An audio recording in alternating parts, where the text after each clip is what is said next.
The most important thing to understand in life, of course, excuse me,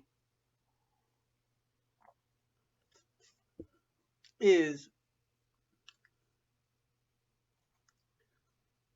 first of all, who we are.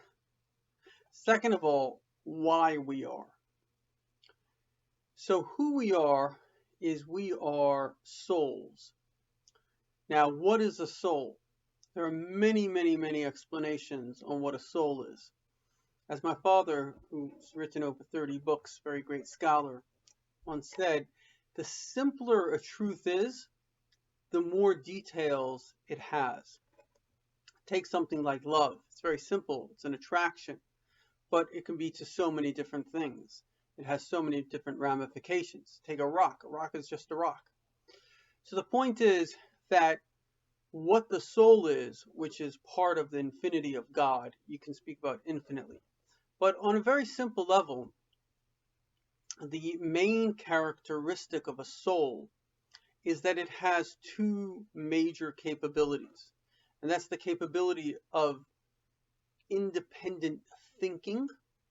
And the second is the capability of independent feeling. And of course, those two things interact very strongly, because what I think about, even if it's something I'm watching and therefore it's part of my consciousness, my thought process, is what I'm feeling. And also what I feel is what I'm thinking about. And if my feelings are too strong, they overtake my independent thinking. My thinking becomes a reaction to my feelings. So somebody that's madly in love or addicted, all their thoughts are about that person or that drug or whatever. And in the reverse is also true. Somebody in a state of, God forbid, anxiety, which is the state of danger where we go into self-protection with always seeing everything that can go wrong. There are many ramifications of this, but this is an obvious truth if you've lived long enough to realize that emotions can overtake the mind because they are influencing the mind.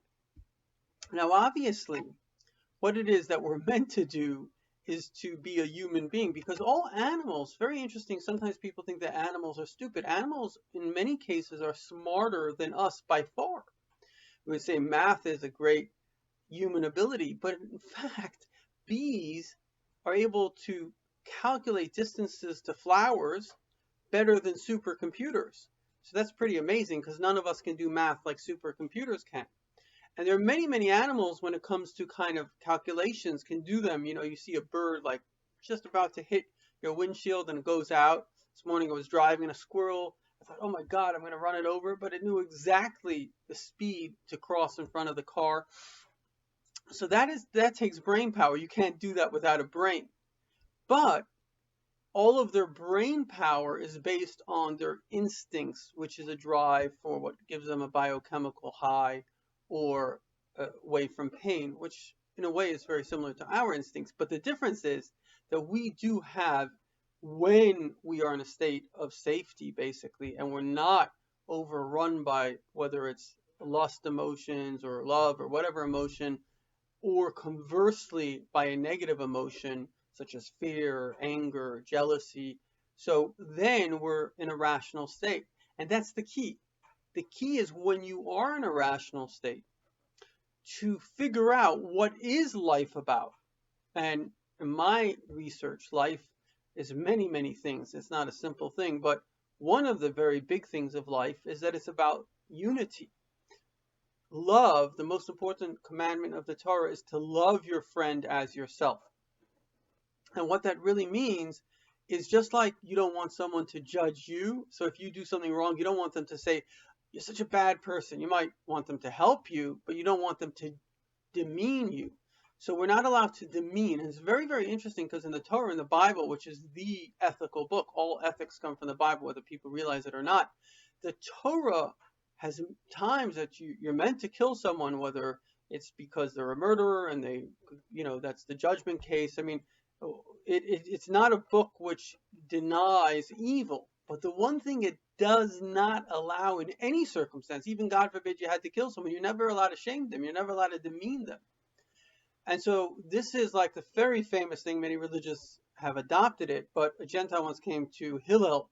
He said, tell me the entire Bible, the entire Torah, Judaism, while I stand on one foot, meaning what's the whole essence? And he said, that which you don't want someone to do to you, don't do to them. Now, if you think about it, that's a very strange thing to say. Why didn't he just say, whatever you want someone to do to you, do to them? It makes more sense. In other words, I want someone to be nice to me, but actually the Torah is the reverse. The Torah is about unity. You see, unity is the goal of this world. I read this from Rabbi Yossi Jacobson. The most important Jewish prayer is Shema Yisrael Adonai Eloheinu Adonai Echad. Hear, O Israel, the Lord is our God, the Lord is one. So why did the one God make many? As in the famous Hebrew teaching, Aleph is one, Ches is the 7 heavens and earth, and Dalet is the 4 directions. All these many things are really part of one. So why go from one to many? Because there's something better. It's called E pluribus unum, create unity, which you can only create. It's like a symphony. You have to have many notes, or a kaleidoscope, or a painting. You have to have many colors, and you put them together. Now you have something really special. Now you have something beautiful. And that's the whole point of life, is that the only way that we get this unity is actually by celebrating one another unconditionally. Because if you have this kind of paradigm, and all radical groups do this, unfortunately the left has become radicalized, which is this kind of, this is right, everything else is wrong. So we accept you if you are part of our cult, but if not, you're evil, we reject you, and we got to destroy you. But that's not how unity takes place. Unity is I accept you because you're like me. You're an independent mind and an independent heart. Now, if I have something nice to tell you, I'm going to tell you something nice, but I have no right to reject you. And that's the very, very important point in life. So to sum it up, we are souls that have, it's basically a life force. It's really a part of God, but with an independent brain and an independent emotions, and the two interlink very strongly. And hopefully we get ourselves to a sense of safety, which can only come about through trust that everything that occurs really is happening from a higher power, which is the truth. And it's only happening to help us, to grow us. And the second thing is the purpose of life is loving kindness, because loving kindness creates unity.